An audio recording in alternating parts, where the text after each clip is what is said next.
ಪದ್ದು ಪದ್ದು ಯಾವ ಪದ್ದು. ಓಹೋ, ಹೇಳಿ ಹೇಳಿ. ಏನ್ ಇಷ್ಟರ ಬಂದ್ಬಿಟ್ರಿ? ಏನ್ ಸಮಾಚಾರ? ಅಯ್ಯೋ ಪದ್ದು, ಇವತ್ತು ನಿನ್ನ ಮಗಳು ಹುಟ್ಟಿದಬ್ಬ ಕಣಮ್ಮ. ಹುಟ್ಟಿದಬ್ಬ ಸಾವುಕಾರ ಹೆಂಡ್ರು ಜ್ಞಾಪಿಸ್ಕೊತಾ ಇದ್ರು. ಇವತ್ತು ಹುಟ್ಟಿದಬ್ಬ ನನ್ನ ಮಗಳದು ಅಂತ ಹೇಳ್ಬಿಟ್ಟು ಜ್ಞಾಪಿಸ್ಕೊತಾ ಇದ್ರು. ನೀನು ಯಾವಾಗ ಕೇಳ್ತಿದ್ದಲ್ಲ ನನ್ನ ಮಗಳು ಹುಟ್ಟಿದಬ್ಬ ಯಾವಾಗೋ ಯಾವಾಗೋ ಏನೋ ಯಾವಾಗಂದ್ರೆ ಬಗ್ಗೆ ಹುಟ್ಟಿದಬ್ಬ ಮಾಡ್ತೀನಿ ಅಂತ ಹೇಳ್ತಿದ್ದಲ್ಲ. ಅದಕ್ಕೆ ನಿಂಗೆ ಹೇಳನಿ ಅಂತ ಓಡೋಡಿ ಬಂದೆ ಕಣವು. ಇವತ್ತೇನೆ ನೀ ಹುಟ್ಟಿದಬ್ಬ. ಅಯ್ಯೋ ಹೌದಾ ಲೆಕ್ಕಾಚಾರಿ ಅವರೇ, ಎಂತ ಒಳ್ಳೆ ಸುದ್ದಿನ ಹೇಳ್ಬಿಟ್ರಿ. ನನ್ನ ಮಗಳು ಬರ್ತಡೇನ ಸಂದಾಕ್ ಮಾಡ್ಬೇಕು. ಯಾವಾಗ ಸಿಕ್ಕುದ್ಲ ನನ್ನ ಮಗಳು ಆವಾಗಿಂದ ನೀನು ಬರ್ತಡೇ ಮಾಡ್ತಾ ಇದ್ದೆ.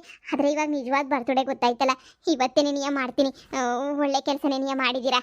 ಇನ್ನೊಂದು ದುಃಖದ ವಿಚಾರ ಏನು ಅಂತ ಹೇಳಿದ್ರೆ, ಬಾಯಿ ತೊಪ್ಪುಟ್ಟು ಸಾವುಕಾರ ಹೆಂಡ್ರಿಗೆ ಮಗ ಬದುಕೈತೆ ಅಂತ ಹೇಳ್ಬಿಟ್ಟೆ. ಅವ್ರು ಇವಾಗ ನನ್ನ ಹುಡಿಕೊಂಬಿಟ್ಟು ಬಾ ಹೋಗು ಅಂತ ಹೇಳ್ಬಿಟ್ಟು ಬಲವಂತ ಮಾಡ್ತಾವ್ರೆ. ನಾನು ಹಂಗೋ ಹಿಂಗೋ ಮಾಡಿ ಹಂಗೋ ಮ್ಯಾನೇಜ್ ಮಾಡ್ತಾ ಇವನಿ. ಈಗ ಇಲ್ಲ ಬೇಕೇ ಬೇಕು ಮಗನ ಹುಡಿಕೊಂಬಿಟ್ಟು ಬಾ ಅಂತ ಹೇಳ್ಬಿಟ್ಟು ಸುಮ್ಕೇನಿಯ ಪಿರಾಣ ತೆಗಿತಾವ್ರು. ನನಗಂತೂ ಏನು ಮಾಡಬೇಕು ಕೈ ಕಾಲೇ ತೋಚ್ತಿಲ್ಲ ನನಗಂತೂ. ಇಲ್ಲ ಲೆಕ್ಕಾಚಾರಿ, ಮಗನ್ ಮಾತ್ರ ನಾನಂತೂ ಕೊಡಕ್ಕಿಲ್ಲ. ಮಗನ ಎಷ್ಟು ಪಿರುತಿಯಿಂದ ಸಾಕಿದ್ದೀನಿ, ಇವಾಗ ಕೊಡು ಅಂದ್ರೆ ನಾನು ಎಲ್ಲಿಂದ ಕೊಡ್ಲಿ ಮಗನ? ನಾನಂತೂ ಕೊಡಕ್ಕಿಲ್ಲ. ಈಗಲೇ ಹೇಳಿದೀನಿ, ಇಲ್ಲ ಸತ್ತೋಗೈತೆ ಅಂತಾನೆ ಹೇಳ್ಬೇಕಿತ್ತು ನೀವು.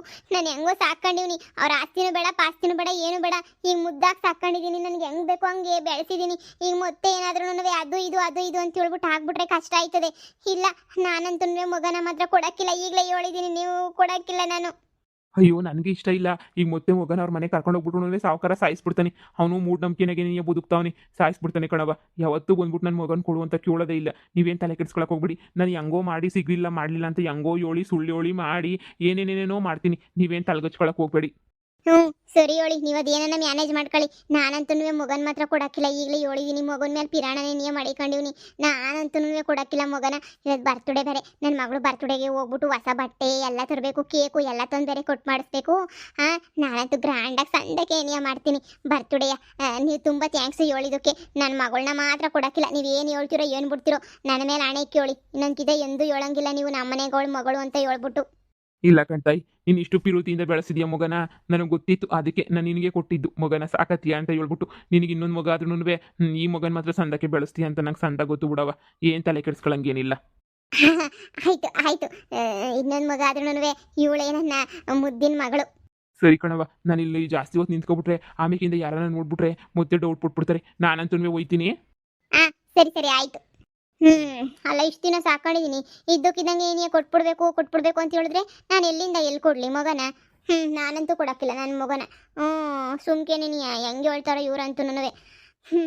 ಅಯ್ಯೋ, ಇವತ್ತು ನನ್ನ ಮಗಳು ಬರ್ತಡೇ ಅಂತ ಹೇಳ್ತಾವ್ರೆ. ನನ್ನ ಮಗಳನ್ನ ಬೇರೆ ಸಿಸ್ವಾರಿಗೆ ಬಿಟ್ಬಿಟ್ಟು ಬಂದೀವ್ನಿ.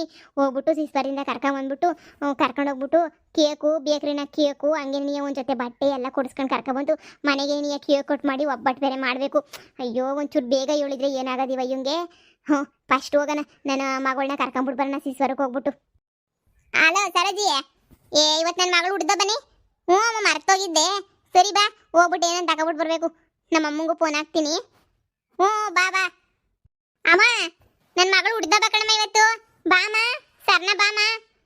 ಕಣಮ್ಮ, ಮಂತಾಗೆ ನೀ ಸೆಲೆಬ್ರೇಷನ್ ಮಾಡ್ತೀನಿ ಬಾಮ. ಒಬ್ಬಿಟ್ಟು ಗಿಬ್ಬಿಟ್ಟೆಲ್ಲ ಮಾಡ್ಕೊಳ್ಳೋಣ ಬಾ ಸರ್ನ. ಸರ್ನ ಬಾ. ಲೆಕ್ಕಾಚಾರಿ ಅಮ್ಮವ್ರೆ. ಲೆಕ್ಕಾಚಾರಿ, ನೀವೇನು ನನ್ನ ಹತ್ರ ಮುಚ್ಚಿಕ್ತಾ ಇದ್ದೀರಾ ಅಂತ ನಂಗೆ ಸಂದ ಗೊತ್ತು. ನನಗೆ ನಿಜ ಬೇಕು. ನಿಜ ಹೇಳಿ, ಅದು ಏನಾಯ್ತು ಅಂತ ಹೇಳ್ಬಿಟ್ಟು ನಿಜ ಹೇಳಿ. ನನ್ನ ಗಂಡ ಮಗು ಎಲ್ಲ ಏನಾಯ್ತು ಅಂದರೆ ಸತ್ತಿರಲಿಲ್ವ ನನ್ನ ಮಗು? ನಿಜ ಹೇಳಿ, ಇಲ್ಲಾಂದ್ರೆ ನನ್ನ ಮೇಲೆ ಆಣೆ. ನಿಜ ಹೇಳಿ. ಮೊರೆ ಅದೆಲ್ಲ ಬ್ಯಾಡ ಬುಡಿ. ಈಗೇನು ಮಗ ತಾನೆ ಹುಡ್ಕನ ಬುಡಿ. ನಾನು ಹುಡುಕ್ತೀನಿ, ಕಷ್ಟಪಟ್ಟು ಹುಡುಕ್ತೀನಿ ಮಗನ. ನೀವೇನು ಚಿಂತೆನೇ ನೀ ಮಾಡಕ್ಕೆ ಹೋಗ್ಬೇಡಿ. ನಾನು ಇದೀನಲ್ಲ, ನಾನು ಹುಡುಕ್ತೀನಿ. ನಾನು ಇದೀನಿ. ಯಾಕೆ ನೀವು ತಲೆ ಕೆಡಿಸ್ಕೊಂಡಿರೆ? ನಾನು ಹುಡುಕ್ತೀನಿ, ನೀವೇನು ತಲೆ ಕೆಡಿಸ್ಕೊಳಕ್ಕೆ ಹೋಗ್ಬೇಡಿ. ಈಗ ಮಂತಕ್ಕೆ ಹೋಗಿ ಸುಮ್ಮನೆ ಇದೆಲ್ಲ ಬರೋಕ್ಕೆ ಹೋಗ್ಬಾರ್ದು ನೀವು. ಈ ನಮ್ಗೆ ಮನೆಗಳ ಕಡೆ ಎಲ್ಲ ಬಂದ್ಬಿಟ್ರೆ ಸಾವುಕಾರ ಸುಮ್ಕೆ ನೀವು ಡೌಟ್ ಪಟ್ಬಿಡ್ತಾರೆ. ನೀವು ಹೋಗಿ ಅಮ್ಮೋರೆ, ನೀವು ಹೋಗಿ. ಲೆಕ್ಕಾಚಾರಿ, ನೀನು ಇಂಥ ಕೆಲಸ ಮಾಡ್ತೀಯ ಅಂತ ನಾನು ಅನ್ಕೊಂಡೇ ಇರಲಿಲ್ಲ. ನನ್ನ ಗಂಡನ ಥರ ನೀನು ರಾಕ್ಷಸ ಅಂತ ನಾನು ಅನ್ಕೊಂಡೇ ಇರಲಿಲ್ಲ. ನೀನು ಹಿಂಗೆಲ್ಲ ನನ್ನ ಮಗನ ಸಾಯಿಸಕ್ಕೆ ಅಂತ ತಗೊಂಡೋತೀಯ ಅಂತ ನಾನು ಅನ್ಕೊಂಡೇ ಇರಲಿಲ್ಲ. ನಾನು ಏನೋ ಅನ್ಕೊಂಡಿದ್ದೆ. ನೀನು ನನ್ನ ಗಂಡ ಸೇರ್ಕೊಂಡು ಏನು ಮಾಡಿದ್ರಿ ಮಗನ, ಏನು ಮಾಡಿದ್ರಿ ಲೆಕ್ಕಾಚಾರಿ? ಇವತ್ತು ನನ್ನ ಮಗು ಸತ್ತೈತೆ ಅಂತ ಸುಳ್ಳು ಹೇಳಿದ್ರೆ ನೀವಿಬ್ಬರು ಸೇರ್ಕೊಂಡು. ನೀನು ಸಹ ಇಷ್ಟು ಮೋಸ ಮಾಡೋಕ್ಕೆ ಶುರು ಮಾಡ್ಕೊಂಡಿದ್ಯಾ ಅಂತ. ಛೇ ನನಗಂತೂ ಗೊತ್ತಿರಲಿಲ್ಲ ಎಷ್ಟು ಮೋಸ ಮಾಡ್ತಾ ಇದೀಯಾ ನೀನು ಅಂತಂದರೆ.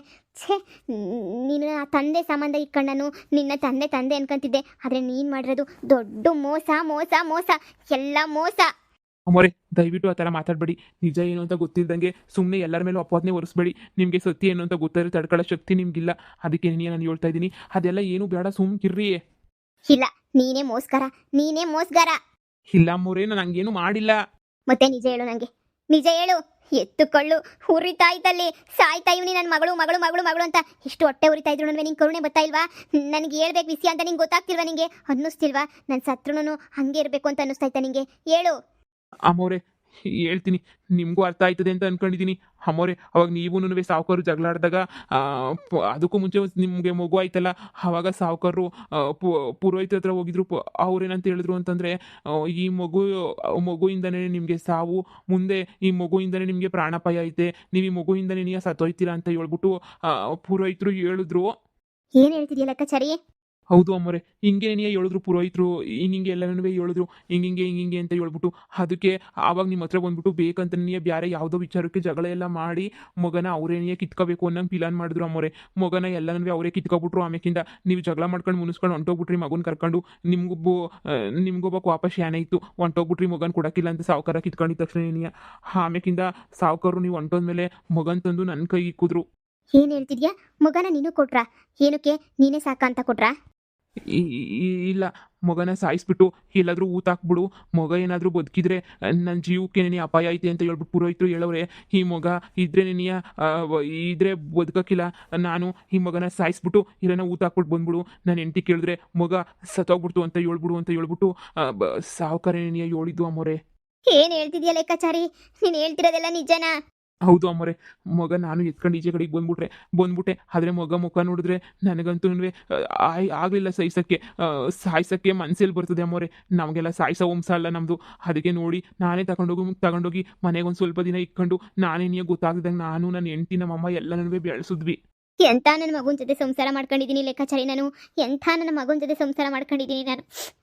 ಮತ್ತೆ ಮತ್ತೆ ನನ್ನ ಮಗಳು ಎಲ್ಲಿ? ಮೊರೆ ನಾನು ಸ್ವಲ್ಪ ದಿನ ಸಾಕೊಂಡೆ, ಆಮೇಲೆ ನಮ್ಮಮ್ಮ ಯಾರಿಗೂ ಕೊಟ್ಬಿಟ್ರು ಸಾಕಳಿ ಅಂತ ಹೇಳ್ಬಿಟ್ಟು. ನಾನು ನಿಮ್ಗೆ ಹೇಳೋಣ ಅಂತ ತುಂಬ ದಿನದಿಂದ ಅನ್ಕೊಂತಿದ್ದೆ ಅಮ್ಮೋರೆ. ಆದರೆ ನಾನೇನಾದರೂ ಇವಾಗ ಮಗನ ತಗೊಂಡು ಬಂದ್ಬಿಟ್ಟು ನಿಮ್ಮ ಮನೆಗೇನಾದರೂ ಬಿಟ್ಟೆ ಅಂತ ಹೇಳಿದ್ರೆ ಅಷ್ಟೇ ನೀ. ಆಮೇಕಿಂದ ಅದನ್ನು ಸಾಯಿಸ್ಬಿಡ್ತಾರೆ. ಎಲ್ಲೋ ಒಂದು ಹತ್ರ ದೂರ ಚೆನ್ನಾಗಿ ಬದುಕೊಂಡು ಅವಳೆ ಅಂತ ಸಮಾಧಾನ ಪಟ್ಕೊಳ್ಳಿ ಅಮ್ಮೋರೆ. ಒಂದು ಸ್ವಲ್ಪ ದಿನ ಆದಮೇಲೆ ನಮ್ಮಮ್ಮ ಹೇಳೈತಂತೆ ಅವ್ರಿಗೆ, ಸ್ವಲ್ಪ ದಿನ 18 ವರ್ಷ ತುಂಬಿದ ತಕ್ಷಣ ಕರ್ಕೊಬಂದ್ಬಿಟ್ಟು ಇಂಥವ್ರ ಮನೆಗೆ ಬಿಡ್ರಿ ಅಂತ ಹೇಳ್ಬಿಟ್ಟು. 18 ವರ್ಷ ಆಗಲಿ ಅಮ್ಮೋರೆ, ಹೆಂಗಿದ್ರು ಬಂದ್ಬಿಟ್ಟು ನಿಮ್ಮ ಮಗಳು ನಿಮ್ಮ ಮನೆಗೆ ಬರ್ತಾಳೆ, ತಲೆನೇ ಕೆಡಿಸ್ಕೊಬೇಡಿ. ನಮ್ಮಮ್ಮ ಯಾರು ಕೊಟ್ಟೈತೆ ಮಗನ ಅಂತ ನನಗಂತೂ ಸರಿಯಾಗಿ ಗೊತ್ತಿಲ್ಲ.